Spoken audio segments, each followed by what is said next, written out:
Hello, everyone. It's me again. And it's been a minute, hasn't it? Been a long minute since I posted a video for this. But here we are. I'm Aegis, and today we're going to be talking about the series known as RWBY.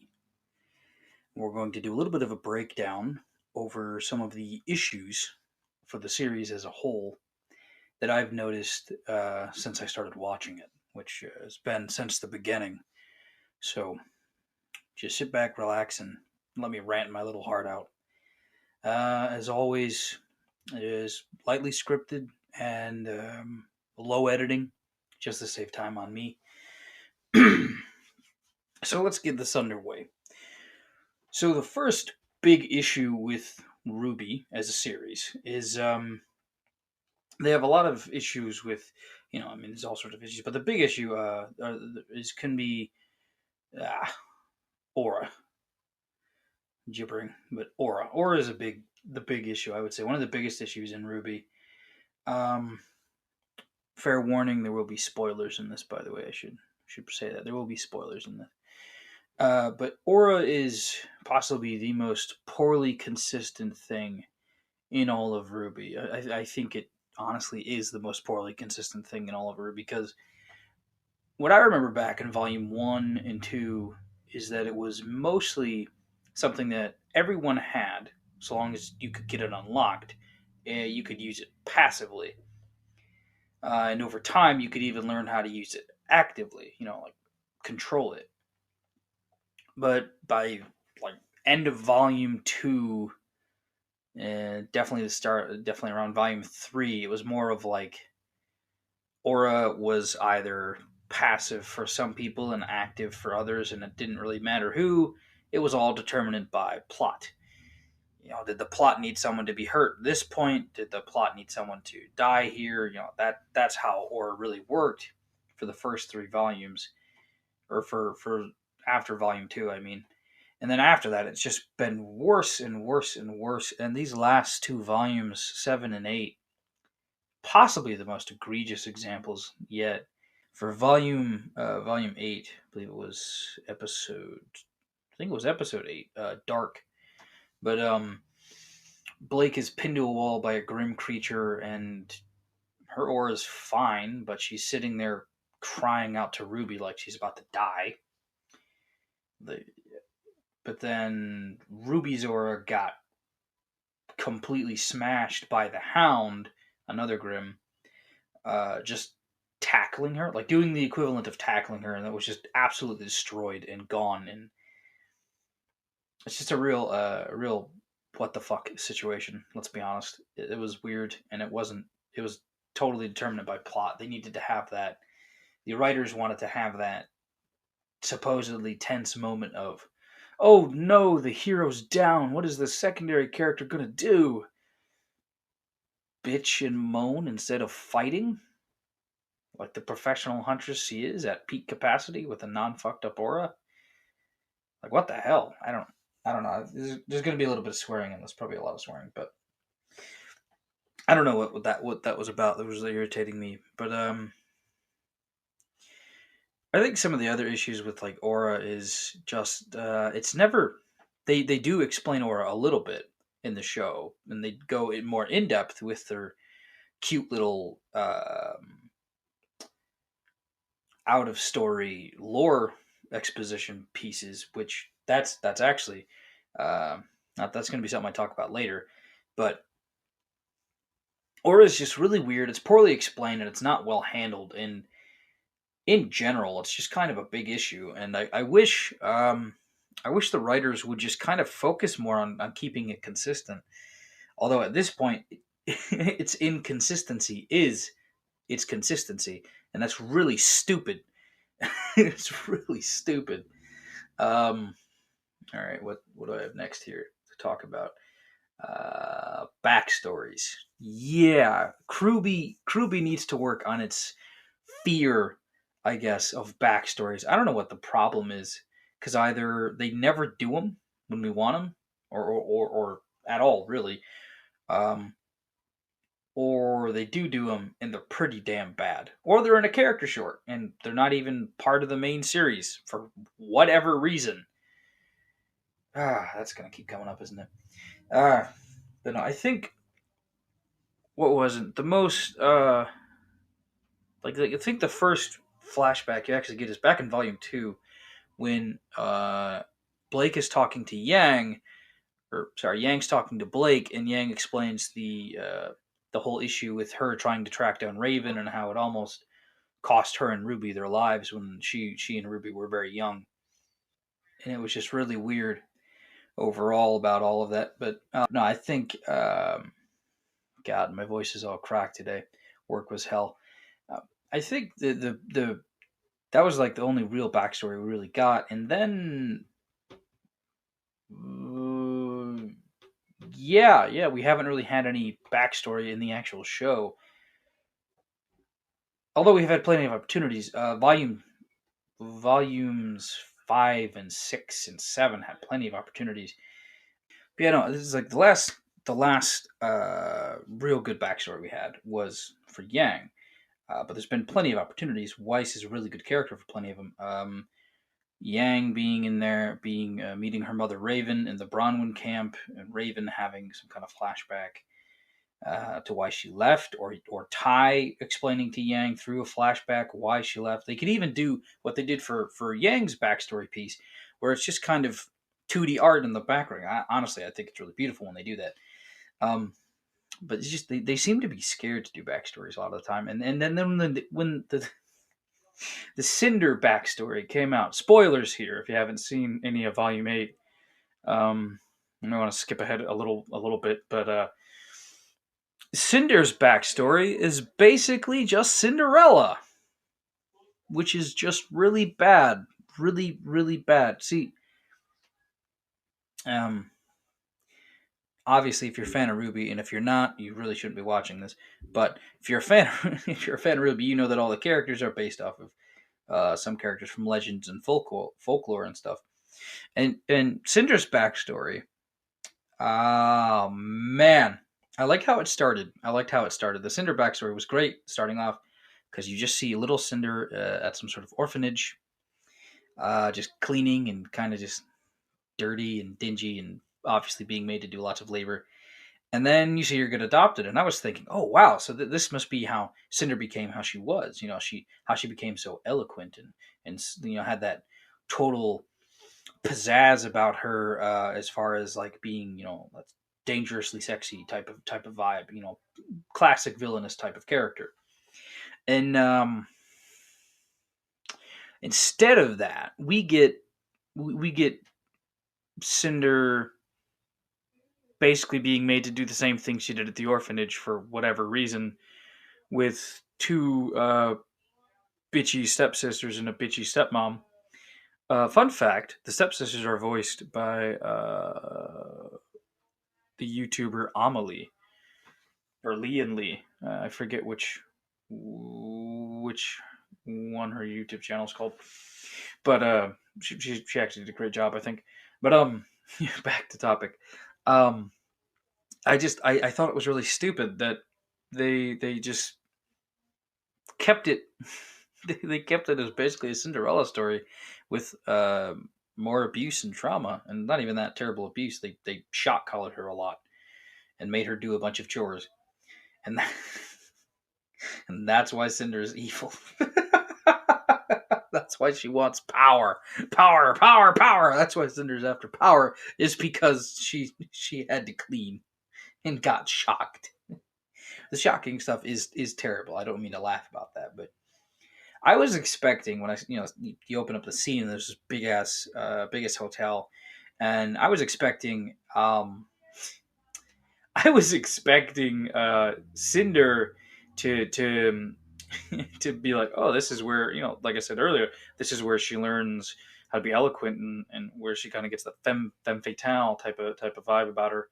I think I'm using that right, but it was not. It was not. It was just she's does a lot of chores and gets electrocuted, and a weird random huntsman dude who I don't even remember if they name him. Um, ends up training her because he feels bad instead of taking her away with him and training her on the road. there's so there's so much about the Cinder backstory that's. I mean, I'm glad on one side we finally have backstory for Cinder, but this is what we get, and it takes 9 minutes out of like a 15-minute episode, and 15. I think it's closer to 18 minute episode, but like, there's also the fact that most of it is just watching Cinder scrub the floors and listening to a song, and snippets of her training. And then I think the part of it that actually really didn't jive with me at all is that she kills her adoptive family. Like I get electrocuting the mom, as payback, as revenge. I understand revenge; it's a very human thing. But why kill the sisters? Besides they were just mean kids. So why kill the sisters and why kill the mom? And also, how the fuck did Cinder kill a woman holding her by her neck as like a teenager? How? How the hell? Aura, right? That's how it was done. Aura. Go back to that one. Aura is how it worked. Jesus. Jesus. Um. Uh, so yeah, backstories are just pretty terrible. RWBY has never managed to do them all that well. So on to the next point of discussion here. Uh, Character teardowns. RWBY has this really disgusting thing they do where they believe that the only way they can accurately make their villains villains or make their heroes is by just tearing down every other character around them. Biggest case in point is Raven Bronwyn.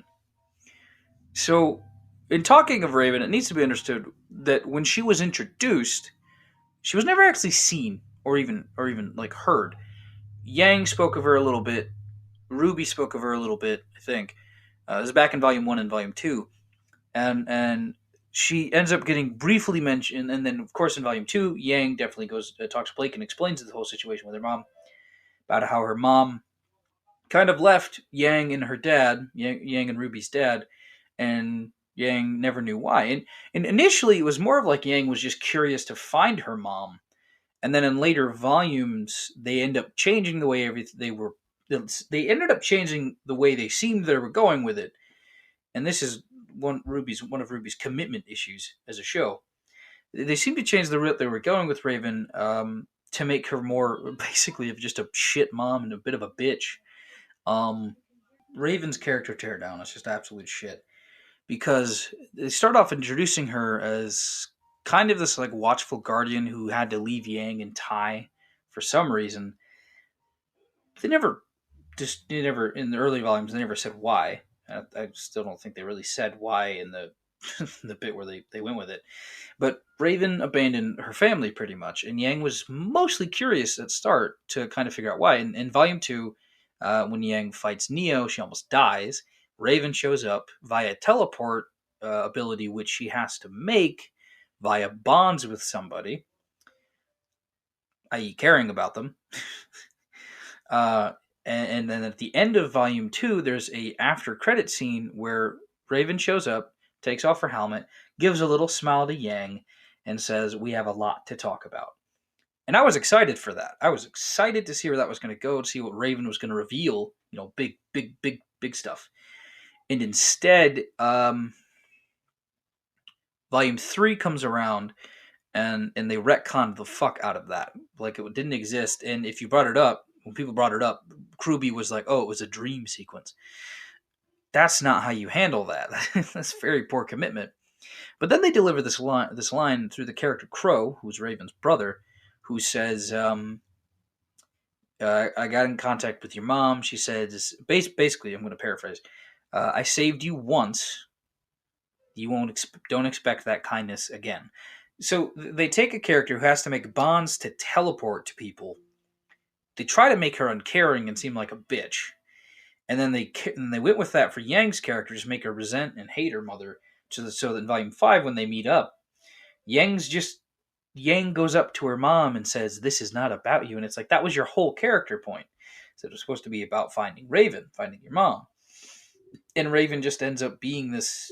They try to make it. They fuck this up so bad, but they keep trying to tear her down and make her a bit of a bitch, and a selfish, cowardly person, uncaring and unflinching about how her daughter feels about everything. And it's just like, the more it goes into her character, the more everything I hear about Raven, the more I'm like, it seems like everything she's doing is because she cares. Because it's more caring towards her daughter to risk the tribe of bandits, um, since she's spoilers, but she's the Spring Maiden. But that's another thing we have to go into, the maidens. But this fucking, they just, the way they handled Raven was so terrible. And then the big one, the real big one, the proper big one, the worst character teardown I've ever witnessed in all of fiction, Adam Taurus. When Adam was introduced, I had the impression he was obviously going to be an antagonist, but he was level-headed, calm, and a fierce warrior, and very idealistic, which they do make him that in the show, but then they add this thing. They had this really stupid thing. Oh, he's Blake's abusive ex-boyfriend. Okay. All right, let's be honest. That was why. Why did you do that? You had a perfect antagonist. Overpowered, calm, charismatic, a proper leader. Could really get the masses going for him. But to be honest, I think they fucked Adam's character before that whole debacle, because he sides with Cinder. Now, under the guise of Adam being level-headed, sure, that makes sense. Side with Cinder, spare my men, kind of work with her until I can get out of it or to get what I want out of it. That makes sense. It's very level-headed. That's actually a very, very leadership approach to it. But there's also the fact that Adam's very prideful. And this is a human coming into his camp, attacking his people. And he just, I hate to make a racist pun here. Is it racist? They're fictional. But, yeah. But he tucks in his tail and just kind of goes along with it when Cinder comes back the second time with Tweedle-Dick and Tweedle-Dickless and wipes out some normal average goons, I guess. And Adam's like, oh shit, I can't fight them. I guess. I don't know. It's just terrible. And then they just keep devolving him and tearing him down. They make him start killing other Faunus, which is supposed to be against his ideals. And his idealism was supposedly going to be his strongest trait. But no, it's just Blake. Because Blake's booty is apparently so fine, everyone goes mad for it. That is honestly one of the funniest memes I've ever seen for RWBY. But, God, it's just terrible. The tear down. It's so terrible. It's just fucking. It's so fucking dumb too. And then what was it? And then the way they kill him off. I actually liked that fight because it was probably one of the more impressive fights of the series.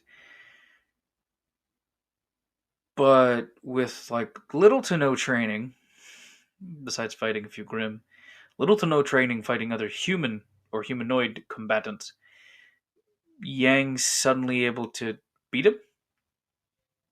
Yang and Blake both are able to beat him all of a sudden. I mean, yeah, okay, I can get with the two of them being equal to one. That's fine. I like that concept. But how the fuck did they beat him? How did they beat Adam? I don't understand this. I don't understand a lot of the choices, but I thought Adam was going to be really cool. I thought Cinder was going to be really cool, and the way RWBY handled them both was just real poor in my opinion. Moving on to like secondary failures that aren't as bad, and I won't take as much time talking about. But we have Creatures of Grimm. Okay, so if you've seen Volume 6, you know the origin of the Grimm, and that they're not creatures that feed off of fear or that are attracted by that feed off of negative emotions or good emotions or souls or creatures that are born of the sin of man or any kind of interesting concept like that. No, They're just the leftover scraps of the God of Darkness, which is basically just a petulant little brother who got angry and is also the one who shattered the moon. That's all the Grimm are. There's nothing special about them, except for the Hound. The Hound was cool. Speaking of Grimm, the Hound was actually really cool. Just the idea that, and I noticed a lot of people in the comments were surprised that it had a human in him. Although a few people called it, but it's like I don't see how anyone could have been surprised because Cinder's half Grimm or quarter Grimm by now. She's or even turning Grimm. Since we knew humanoid Grimm combinations could be a thing. But the Hound was interesting.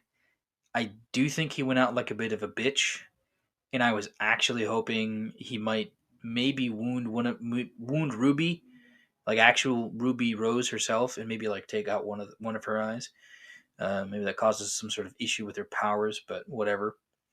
Off topic. Actually, on topic, because it is one of my secondary favorites, the Silver Eyes. Why isn't Ruby using them fuckers en masse? Because Maria said back in Volume 6, the only way for Ruby to get good at using the Silver Eyes is trial by combat. She can only really use them in a fight. So why isn't she using them constantly? Especially if like, at a minimum, they stun the Grimm, and at a maximum, they petrify and instantly dust them. Like, why?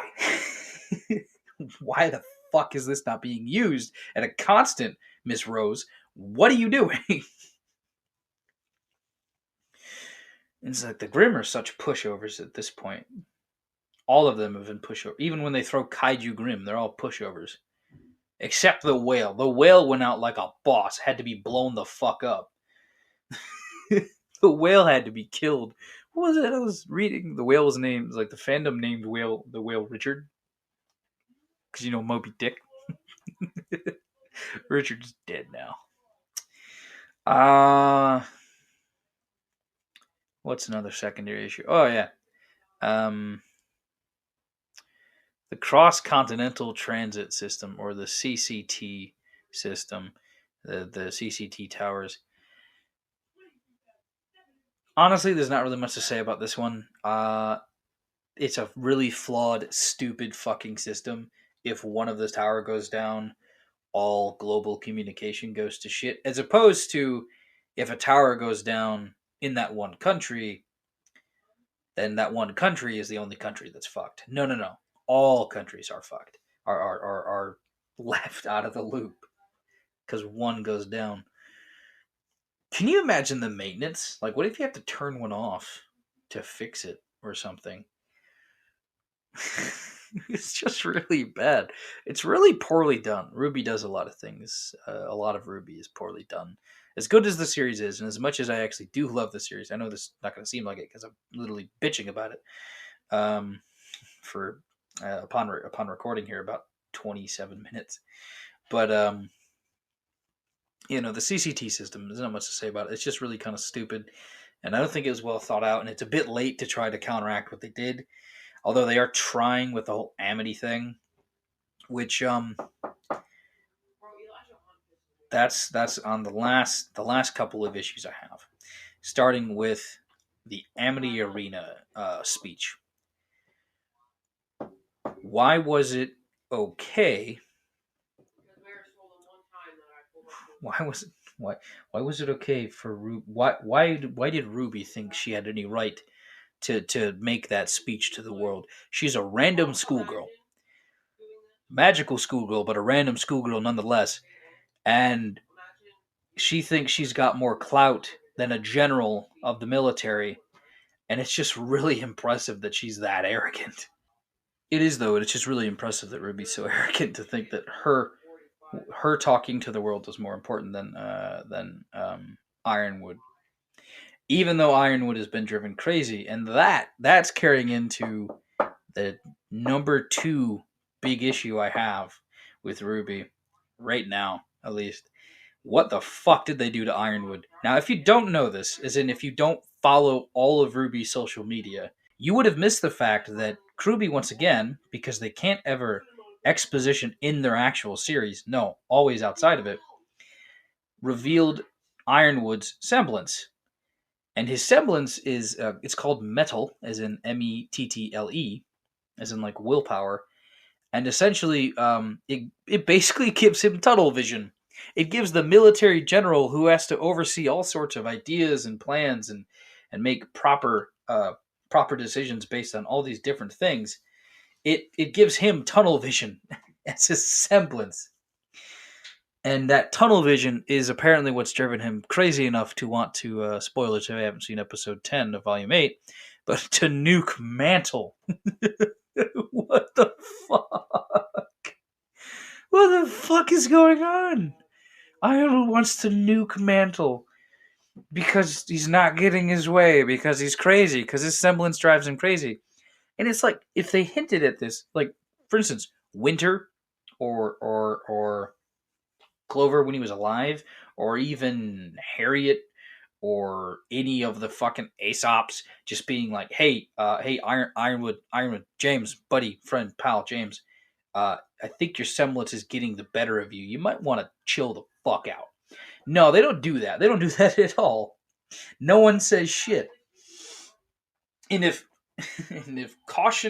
super cautious Ironwood didn't warn anybody about what his semblance can do to him, God, they just tear him down into a big, stupid villain character, and I hate it so much.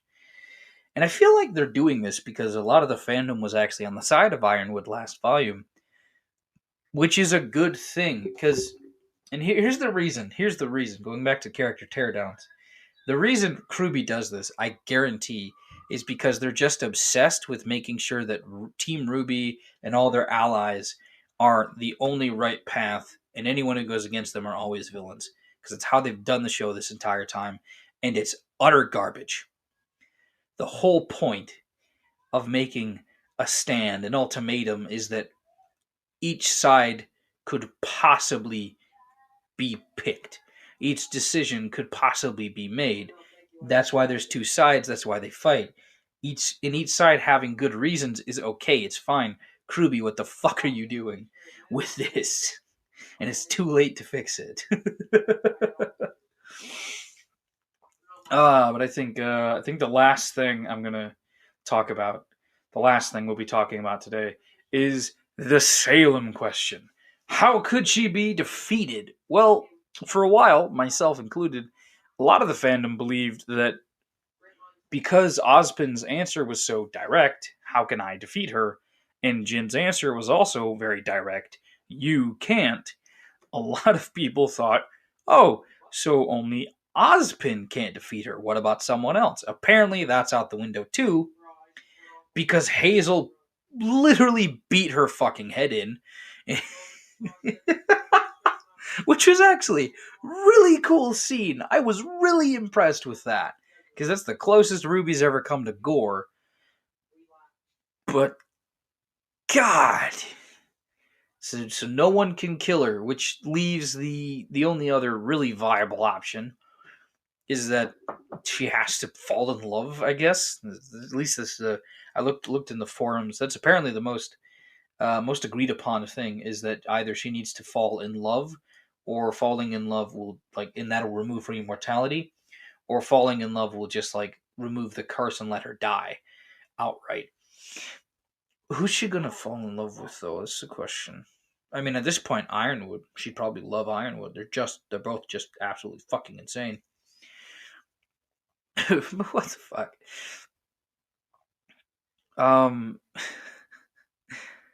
And also, apparently, according to a line in episode 10 from Watts, is just like, she'll be back. She'll survive that massive kinetic burst that Oscar releases from Ozpin's cane that functions like a super nuke that blows up Richard. She survived that. Huh. Fucking hell. Fucking hell. I'm sorry. Giving villains immortality is always, it's a double-edged sword, and it's almost never a good one. Like, it's almost never solved very well. Like, see the end of the series Supernatural, the way they defeat God in that show is, it works within the lengths of the series, but it's just absolutely stupid. And also, they don't even hint at it, and they pretend that they did, but they really didn't. But that is going to be all my time for today. Um, I guess I'll see you in the next one. It won't be as long. I'm actually working on videos. I'm backlogging them so I can release them. Uh, Maybe 2 a week. We'll see. We'll see how it goes. Might just be weekly for now. But I'll be back to streaming soon as well. Thank you for listening to my rant. I am gonna edit this a little bit. There's some things in here. It's like basic background noises and interruptions and stuff I want to edit out. But thank you for sitting here. Thank you for listening. Um, Go ahead and like, comment, and subscribe. Honestly, fuck it, I don't care. But have a good night, and thank you for listening and being here. We'll see you later. Bye bye.